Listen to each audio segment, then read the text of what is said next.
dekada magaalada Berbera waxa ku soo xidhay markab ay leedahay dawladda Itoobiya gaar ahaan shirkadda lagu magacaabo Ethiopian Shipping Logistics Services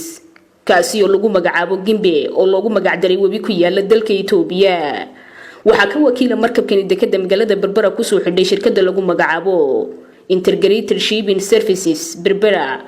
oo uu aasaaska ka yahay Axmed Geela gudoomiyaha shirkadda Las Group oo la aasaasay sanadkii 2002 isla markaasina Somaliland keenta kontiinarada lagu kaydiyo alaabta mas'uuliyiin ka socda shirkadda Ethiopian Shipping ayaa soo gaaray gudaha Somaliland waxaana ay maanta kulan la yeesheen gudoomiyaha rugta ganacsiga ee Somaliland gudoomiyaha shirkadaha Las Group oo ay ka mid tahay shirkadda maraakiibta Integrated Shipping Services ugu horeyntii waxa halkaasi ka hadlay gudoomiyaha rugta ganacsiga ee Somaliland Jamaal Caydiid waxaana uu yiri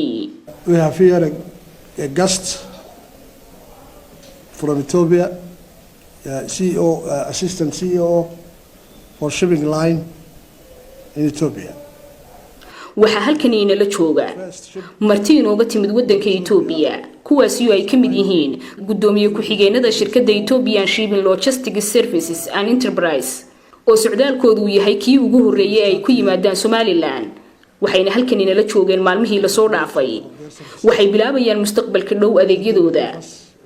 maantana waxayna tusi doonaan inoona faahfaahin doonaan adeegyada ay qaban doonaan iyo waxyaabaha ay ku saabsan yihiin ee shirkadoodu ay ka shaqeyso inta aynu halkani ku sugannahay iyo waliba sida ay noola shaqeynayaan mustaqbalka dhow sidaasi waxa yiri gudoomiyaha rugta ganacsiga ee Somaliland geesta kale isna waxa halkaasi ka hadlay gudoomiye ku-xigeenka shirkadda Ethiopian Shipping Siraaj Abdullah waxaana uu yiri The purpose of the establishment was in 1960s when African countries get freedom from colonizers. waxa la aasaasay shirkaddan sanadkii 1964 xilligaasi oo qaar badan oo kamid ah wadamada ku yaala qaaradda Afrika ay ku xoroobeen gumeystihii waxaana xilligaasi ay wadamada ku yaala qaaraddu bilaabeen in wadan kasta uu kobciyo dhaqaalihiisa isla markaasina uu samaysto shirkado maraakibeed waxaana wadamadaasi xilligaasi kamid ahaa Ghana, Sudan, Ghana, Masar, South Africa dhammaantood way iibiyeen shirkadahoodii dhinaca maraakiibta halka Ethiopian Shipping ay wali sii shaqeynaysay oo haatan laga joogo xilliga ay shaqeynaysay 54 sanadood ee la soo dhaafay taasoo ah kaliya ee shirkad maraakiibeed ee shaqeysay wadamadii ku yaala qaaradda Afrika gaar ahaan wadamada Saxaraha ka hooseeya ee xilligaasi samaystay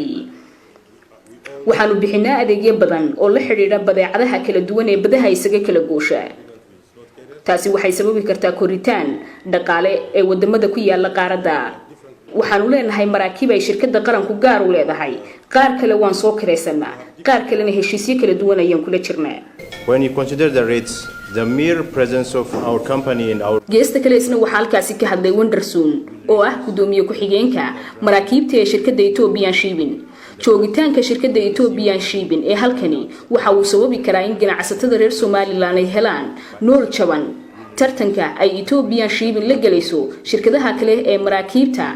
ee hadda yimaada dekada magaalada Berbera in the near future that I can guarantee you gabagabadii gudoomiyaha shirkadaha Las Group sidoo kalena ah mulkiilaha iyo aasaasaha shirkadda lagu magacaabo Integrated Shipping Services ayaa isna halkaasi ka hadlay waxaana uu yiri I know Berbera Port had waxaan ogahay in Berbera ay hore ugu soo rogeen kharashaad dheeraad ah shirkadaha caymiska ee adduunku kaasi oo la xiriira xaaladaha wadamada ay dagaaladu ku oogan yihiin laakiinse wadankeena taasi kama jirto maalgelinta weyn ee ay samaysay shirkadda DP World iyo sidoo kale imaatinka Ethiopian Shipping oo hadda maraakiibteedu ay timid magaalada Berbera ayaa kharashaadkaasi dhimaya ama meesha ka saaraya shirkadaha caymiska ee adduunku